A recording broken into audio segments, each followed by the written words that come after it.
we are at ARI are all about keeping the legacy of Rand as a thinker, as a philosopher, as a novelist going for many, many years, because we think that ideas change the culture, shape the culture. And to keep the flame running, we need more intellectuals. And when I say intellectuals, you'll see that Rand, I'll let her speak in a second, it's two types. It's what we call the professional intellectuals. And you saw the speakers during this weekend. Those are professional intellectuals. And there's so much that goes into what they do. I won't go into that. But this is one type of intellectual. Another type is what we call the intellectual professional, which means it doesn't matter what you're going to end up doing with your lives and your career. The question, are you going to be intellectual about it? Are you going to hold some kind of a toolkit next to you that is going to be the competitive advantage in your life that's going to give you that advantage over other people because you think philosophically, you think in principles, and so on. And so we're talking about both. So it's not like if I'm talking about intellectuals, it's about, yes, you need to be a PhD in philosophy and learn about objectivism as such. We'd love if you do it, because I think that those people, if you think about it, there's so few people that choose to do this, because I think it's the hardest thing in the world. There are more physicists than philosophers. And there's a reason for that, because I think philosophy is even more abstract than physics. So it's the hardest thing in the world. And so I will explain what I mean by that. Okay, so as I said, I believe that ideas change the world. Literally, ideas in every form. We're idea machines. That's who we are. And this is the most important thing for us as a human species, right? I want to urge you to read two books. One is The Philosophy Who Needs It, that talks about the power of ideas. And the other one is For the New Intellectual, that explains, at least from Rand's perspective, what is the role of an intellectual. And I would tease you, actually I won't tease you, there's a passage there in page 51 that I found, which is brilliant. And she says what a new intellectual is. So I'll let you just hear her in an interview in 1961 when the interviewer is asking her, what is the new intellectual for you? So let's hear it. You know, in several of your novels, you've made the point that leadership in any culture, not only in art, but in literature, morality, politics, and economics, that this sort of leadership must be provided by what you call the professional intellectuals. I wonder if you could tell me just what you mean by the term professional intellectuals. Who are they, for example? The professional intellectuals are, in effect, the field agents of the army whose head or commander-in-chief is the philosopher. Mm-hmm. The philosopher, the man who defines the basic fundamental ideas of a culture, is the man who determines history. And professional intellectuals are all those whose professions deal with the humanities, the studies of men as against the physical sciences. The professional intellectuals in all their various professions carry to the rest of the culture, to the rest of society, the philosophical premises, the ideas which have been defined by the philosopher. Therefore, they are the transmission belts. They are the ones who determine the goals, the values, and the direction of a culture. So I can think of a much more inspiring mission to a career of being the agent of a change of a culture. So if we go back to the presentation, if you look at the people, and this is just the sample, we got a whole network of professional intellectuals, of people that were here on the stage. And if any of you are sitting here during this weekend saying, you know what, I really want to be on that stage, in 5 years, 7 years, a decade from now, and deal with those ideas, then I want to kind of talk about my call to action. I think each and every one of those individuals are offering a very unique product, And if you think about the innovators of the world, where they have something they want to offer, and in some cases, most of the people don't know that they want that product before they see it out there. I think a lot of what we have to offer, because this is something that Tom Bowden wrote, and I just took it as is. he works at ARI, and he wrote, "We live in a world that's starved for rational ideas and reasoned discourse." And I think a lot of that is what we have to offer, just to offer humanity the gift of rational ideas. And so if you are excited and passionate about understanding that better and being a communicator or a writer of those ideas, or a teacher of those ideas, this is what we're all about. And I think we're sitting on the mother lode of ideas, if you ask me. I'm not a philosopher. I'm more of a, I would say, hopefully intellectual professional.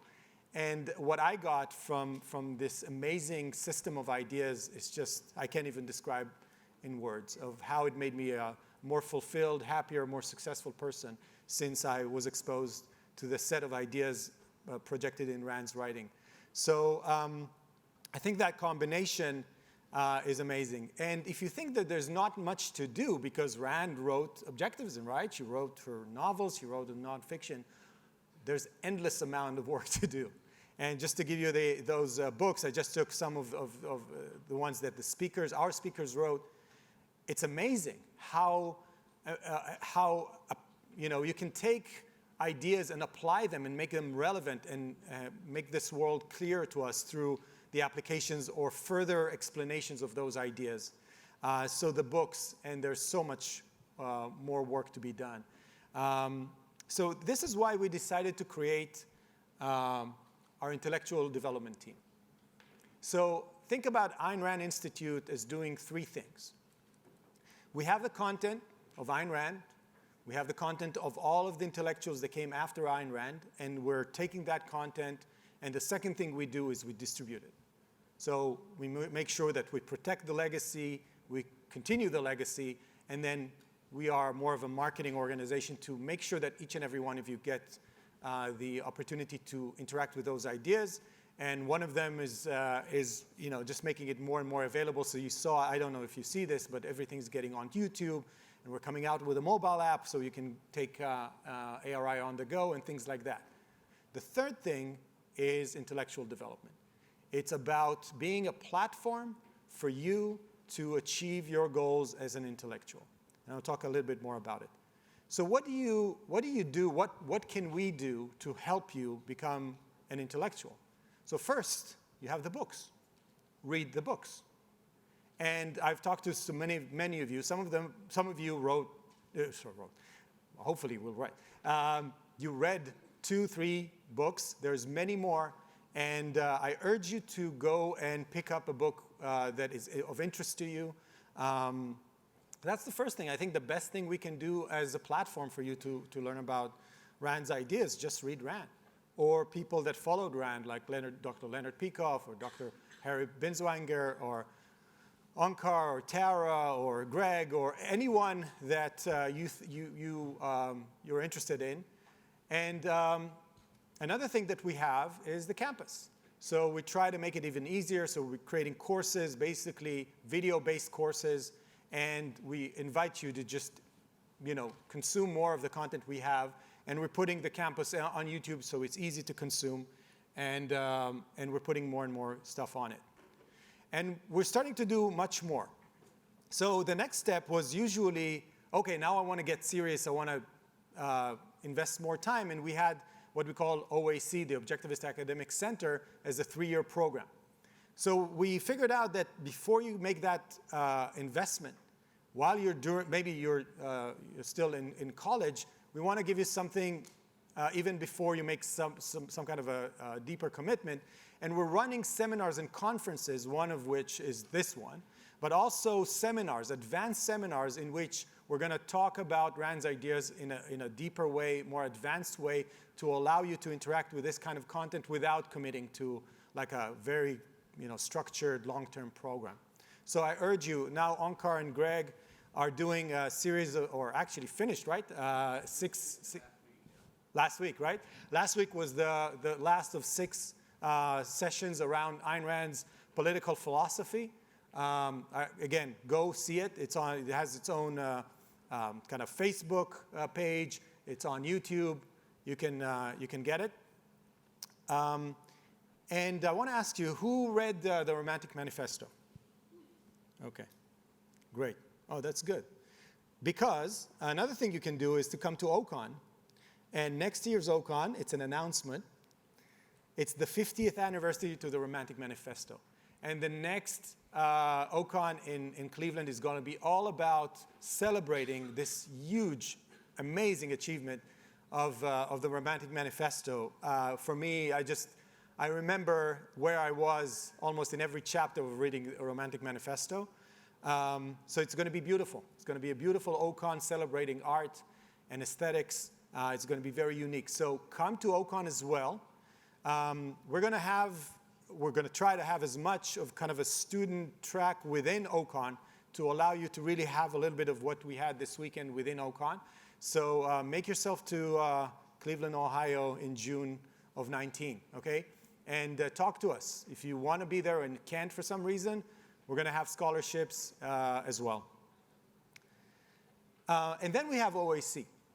So how many of you heard about OAC? Or, yeah, how many of you heard about OAC? So most of you, right? Okay. Who is in OAC or was in OAC? Okay, way less. Who is planning to be in OAC but just didn't get to it yet? And who is not planning to be in OAC? I guess the other side. I won't embarrass you. So when I started interviewing or kind of learning more about ARI, every person I talked to got to the point of like, an OAC changed my life. An OAC changed my life. And being in OAC is just really defined who and I was like, what's going on in OAC? I have to check this out. So I'm a first-year student, by the way, and I have some colleagues here who are kind of classmates. It is a very unique program in the sense that it allows you to dive into philosophy and in objectivism in a very unique way. It requires you to commit several hours a week, but not more than that. It's remote. We're doing that on Zoom, video conference. And again, I don't have, it will take an hour to describe what it is, and I'm not the expert, but it is a life-changing. And we talk about the toolkit you carry with you for the rest of your life. I guess, we have companies out there that they're hiring methodologies, hire everyone who's an OAC graduate, because if you go through OAC successfully, there's something special about you. So it's a 3-year program. I will tell you that you don't have to take all 3 years. We're starting with objectivism and then philosophy in general, and then more of intellectual skills of writing and things like that. But find the time, sometime in your career, maybe after you graduate, or maybe a little after that, to take OAC. You'll benefit tremendously. And then the last thing I want to talk about is the incubator. So we thought about what will happen to someone who kind of decided they're passionate about philosophy.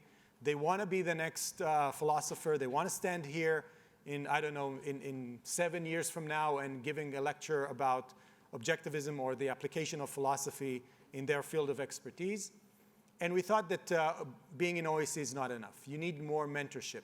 And me coming from the tech industry, there's a reason why the technological incubators are so successful.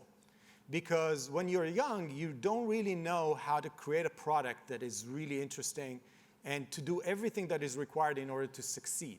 And I think the same goes to academia and to create a product that is of a lot of value.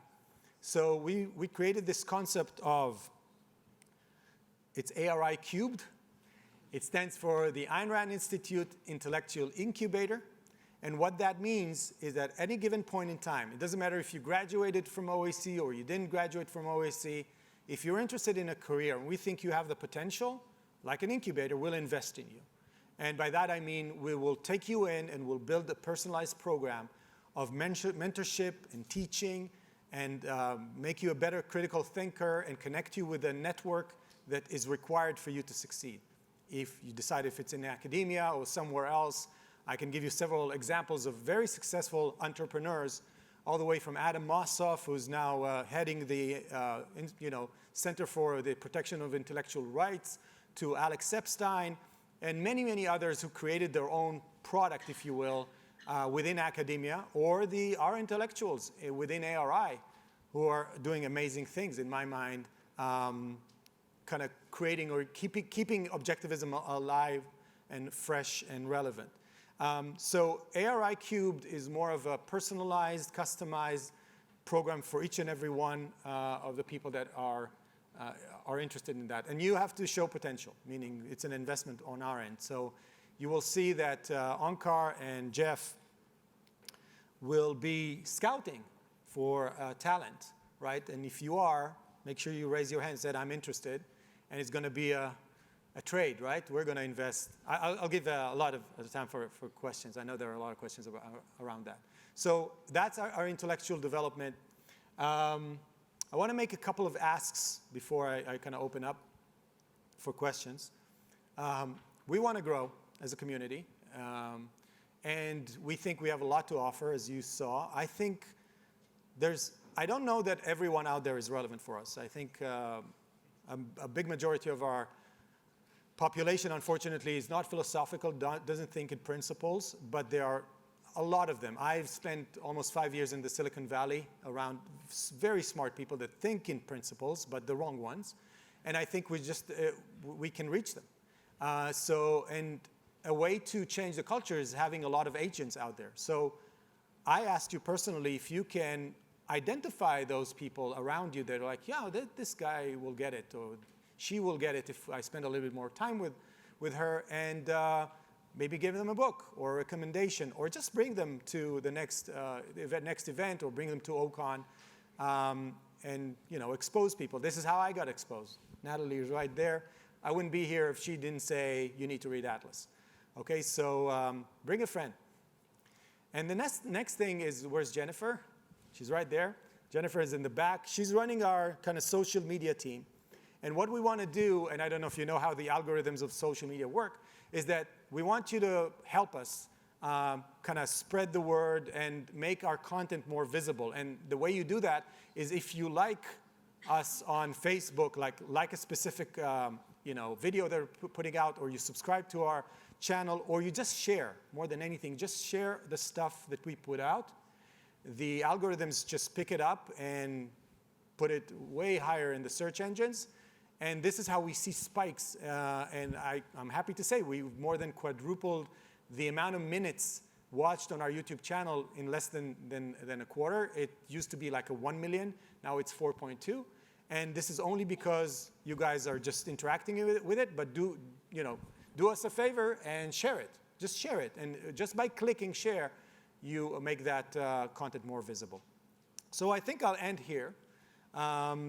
We are doing great things at ARI, and I'm super ecstatic about the future and what we're going to do.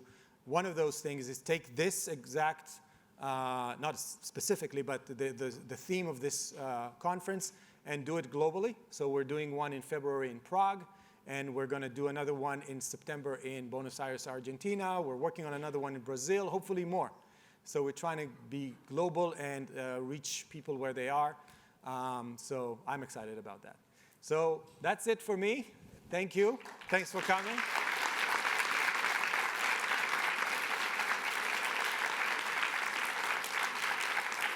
And if you have any questions about ARI or intellectual development, feel free to ask. So you have any questions? So the ARI Cubed, is that mostly for professional intellectuals, or is that also aimed at because I've been in a business incubator before, is it for entrepreneurs, or what sort of candidates, I guess, are you guys looking for? So intellectual development has like a whole funnel. You can take everything you want all the way up to OAC, and that's good for intellectual professionals and professional intellectuals. To go to ARI Cubed, it's more reserved to professional intellectuals. Okay. People that want to be teachers, communicators, speakers, writers of philosophy. It's selfish. It's for us growing the community and the network of people that understand objectivism and can teach objectivism. Well, in unique cases, if you're very specific in your application of it, we'll talk about it. So I wouldn't rule out. I want to be a psychologist, but I really want to understand that. it really, it's a fine line. So if you are interested in becoming more of an intellectual as a career, talk to us, and we'll figure it out.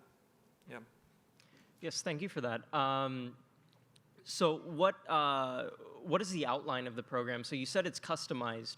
Now, you would recommend taking, of course, OAC beforehand, familiarizing oneself with the work of Ayn Rand and some of the connected works. But what are the applications aside from contributing back to ARI and it's not increasing well, our own? I wouldn't categorize it. No, it's just the next step in your development as an intellectual. It's like, okay, I get it. I read the books. What now? And in order to become a critical thinker, a critical writer, takes a lot of practice. And if we understand where you want to go and what you want to be, just the network and our accumulated knowledge of how one can get there, you can leverage.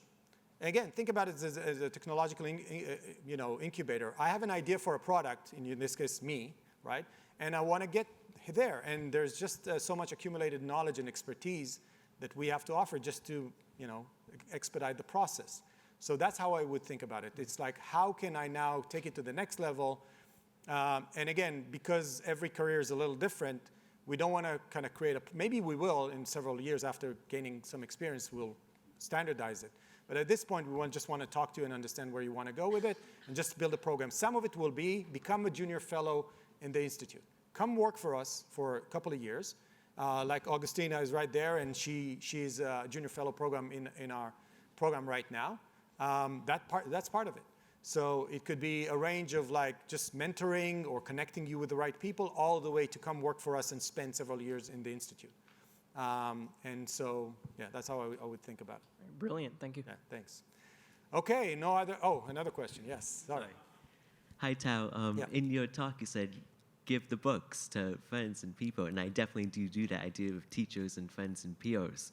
Yeah. My question is, in 6 months and 8 months, when I run out of the Ayn Rand books, is there any way for me to get more about, the big price tag of having to keep on going to the bookstore and So buying? I spent a weekend with Onkar and Greg and Alex Epstein and Matt Bateman, and they had a session where they said, what is the most influential, remember that? The most influential thing I read? And oh my God, the list is so long, it'll take you decades. So there's not, I wouldn't say once I ran out, you'll never run out of resources in my mind. It's just a matter of what do you want to do, how do you want to apply it, and then we can help direct you as far as like what I would read in order, I don't know, Onkar, if you want to add to that, but. Well, I thought the question what you were asking was, you give out the books, but if you run out of books to give out because you don't have enough money to buy more books. Oh, Yeah, that was it. I got you totally wrong. Sorry. There's a site called Free of Candidate Books, run by Jason Crawford, and you can apply on there, and people will send you free books. Yeah, we'll never run out of books if that's that was, yes, yeah. Thank yeah. you. Okay, more. Very one more. briefly, you mentioned about the global presence. So if there's I mentioned the what? the global presence that you are trying to Yes, reach out. yes. So if there's any organization that wants to be an affiliate of ARI, Yep. like what are the general criteria that A very good question. So we do want to become global. We're starting to develop a model in which organizations can pop up in specific countries that could be centers affiliated with ARI. If you're interested in that, just come talk to me. And we have an international team led by Anu. And we have a model where in a range of like 3 to 5 years, we'll build a model where we try to make you self-sufficient. That's the idea, because this is how it scales. So yeah, just let's talk about this. And as I said, we're working on several initiatives. And all you need is one person. Right. One person who's excited about this and says, this is what I want to do. And I will tell you, again, we talked about in the mentorship how you narrow scope in order to make the problem you're trying to solve much more achievable. And for me, that's how I do it. I'm not talking about doing a global expansion. I'm thinking about one person in one country. And what I try to do in the first 3 years is trying to raise enough money locally to pay for their salary. If you think about the rest, it's pretty obvious. We generate so much content. We just generated 67 hours of content in August only. Okay? You can take all of that, right? And you can translate that, and you don't have to create more content, like local content. So for me, it's just getting past the hurdle of having one person in one country be self-sufficient to the point where they can run their own organization. A good example is Boaz in Israel. We have like 13 Israelis here, right? A lot of you. And that's a result of several years of work of one person. And he did way more than that. He reversed rules in parliament. He has several other organizations spun off out of the center. A lot of stuff that one person can do. So that's how I think about it. Let's not think about centers and big operations. One person. And if you are passionate about activism, again, that's another personalized program. Come talk to us and we'll figure it out. Thank you so much. Okay, thank you so much. Have safe travel home. I'll see you next year.